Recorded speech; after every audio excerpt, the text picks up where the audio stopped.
இன்னைக்கு நம்ம டெட் மேக்ஸ்ல என்ன பார்க்க போறோம்?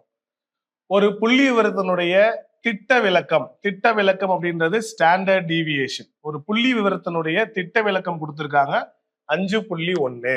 ஓகே, இப்ப என்ன கேள்வி கேட்க போறாங்கன்னா, அந்த புள்ளி விவரத்தினுடைய ஒவ்வொரு மதிப்போட என்ன பண்றாங்க, 3 கூட்டுறாங்க. 3 கூட்டினால் 3 கூட்டுறாங்க. ஒவ்வொரு டேட்டாவோட, அதாவது data for example x1, x2, x3, x4, x5 இந்த மாதிரி டேட்டா ஒரு 5 டேட்டா இருக்கு. இந்த 5 டேட்டாவுடைய திட்ட விளக்கம் எவ்வளவு? 5.1. ஓகே, ஒவ்வொரு டேட்டாவோட 3 கூட்டுறாங்க. அப்படி 3 கூட்டினாங்கன்னா கிடைக்கக்கூடிய புது டேட்டா எப்படி இருக்கும்? இந்த ஒவ்வொரு நம்பரோட 3 கூட்டுறாங்க. ஓகே,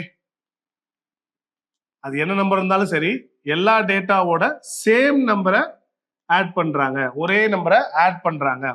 அப்படின்னா கிடைக்கக்கூடிய புது டேட்டாவோட ஸ்டாண்டர்ட் டீவியேஷன் என்ன?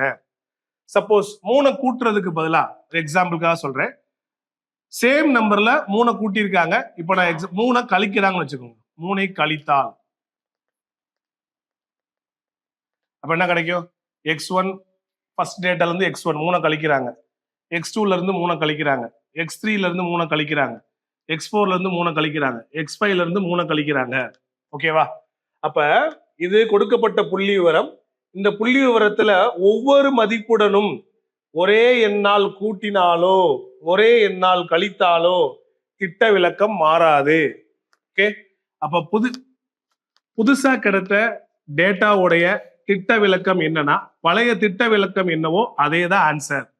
அப்ப ஒரு புள்ளி விவரத்தின் ஒவ்வொரு எண்ணுடனும் ஒரே எண்ணை கூட்டினாலோ கழித்தாலோ திட்ட விளக்கம் மாறாது.